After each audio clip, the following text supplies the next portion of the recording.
Amberlynn Reid has fled the scene. Again. The curtain has dropped, the community's in an uproar, and the Queen of Crisis Management is predictably on yet another mental health break, which translated from Amber speak means scrambling behind the scenes while former partners like matches around the paper empire she built on lies, manipulation and mukbangs. But while she is gaslighting in real time, we will travel back to the beginning. Welcome to what I'm going to call Hectic Histories. We're going to examine the fossilised remains of her very first video, a time capsule of trembling voices, fake vulnerability and delusion dressed as hope. Let's roll the tape. She opens with extreme nervousness, stammering, looking away. On the surface it reads as shy. But this wasn't just social awkwardness, it was bait. Amber learned very quickly how to perform helplessness for sympathy, creating a bond with her audience before they knew her. And once she had them, she exploited them for a decade.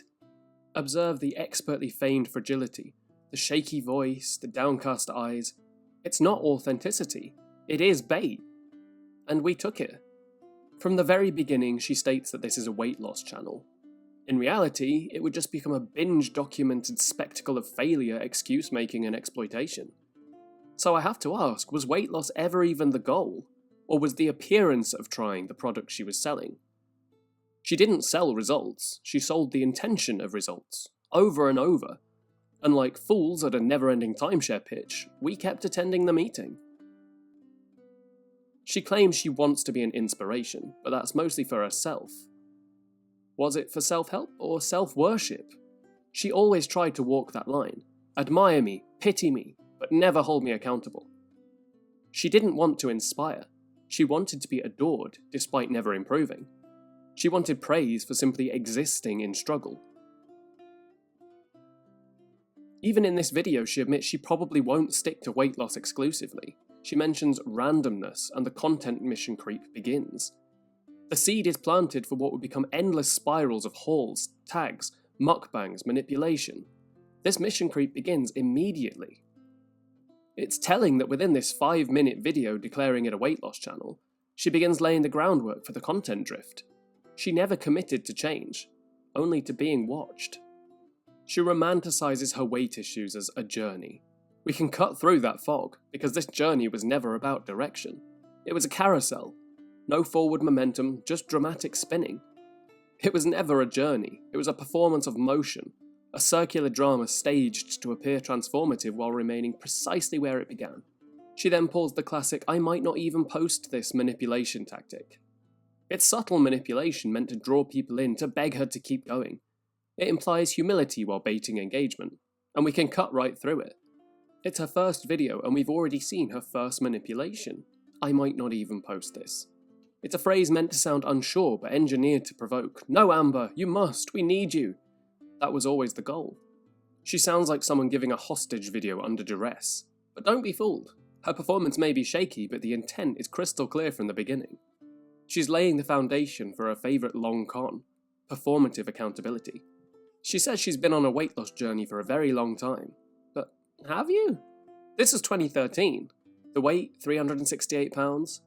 She tells us solemnly that she gained 30 pounds in the last year, and that her motivation dwindles at the worst times. Is there a best time for motivation to dwindle? CPR? Defusing a bomb? No, Amber. This was your thesis statement, and unfortunately for you, we all took notes. This was the beginning of a cycle, and if I were a crueler man, and I am, I'd say it all began here not by accident, but by design. She says she thinks it would really help her. Help her, or protect her? See, what she understood even then was that the camera was a shield. As long as she was filming, she was trying. As long as she was uploading, she couldn't be questioned.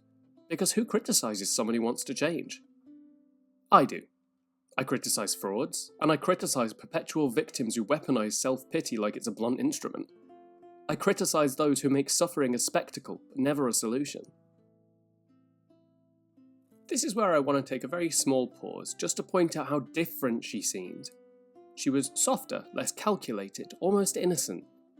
This version of Amber, nervous, awkward, painfully earnest, feels like someone you could have rooted for. And in that sense, it's all devastating, because none of it was real. That girl, wide-eyed and trembling in front of her iPhone, would one day become one of the most hated figures on the platform. Not because of her weight, that was never the crime, but because she chose over and over to lie, manipulate, weaponize tears, twist narratives, and emotionally detonate anyone who got too close. It's not just a fall from grace, it's a planned demolition. But she really is so different. Softer, meek, shy to the point of stammering. A girl who doesn't raise her voice, doesn't crack a joke, doesn't even know where to look on her phone screen. And if you didn't know the law, you might believe that this was the real Amber. But allow me to introduce this critical concept that we'll see over and over again over the next 10 years. Personality mirroring. She didn't come to YouTube as herself. She came as Crystal, her girlfriend at the time, soft-spoken, introverted, reserved.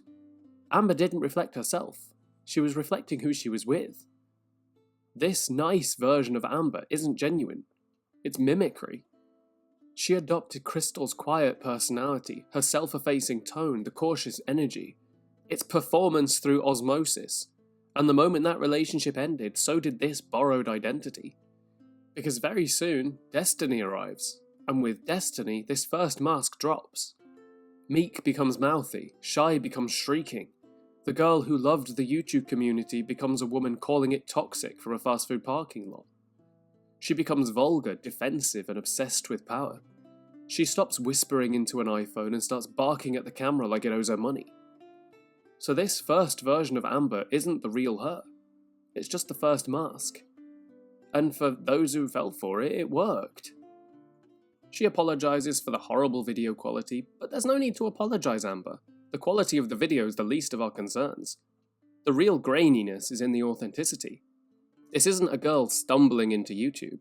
This is a girl testing the waters to see how much pity she can wring from strangers. And it's quite a lot, for quite a while. This wasn't a beginning.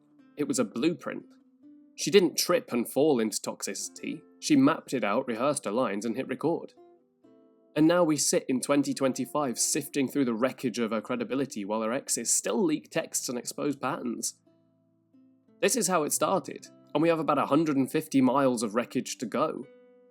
Amber was only in her early 20s here.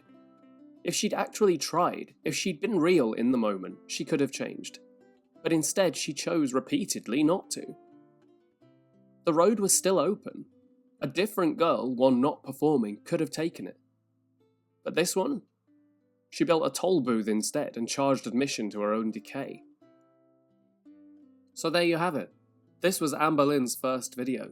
The first mask and the first thread in a tapestry of manipulation stitched together with pity, lies, and expired diet plans. She began as a soft-spoken girl on a journey, and she'll soon end up as the villain of her own narrative. And we'll be here to bear witness to every unravelling thread.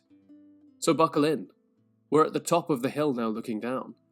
And from here, the content gets louder, the lies get bolder, and the manipulation gets messier.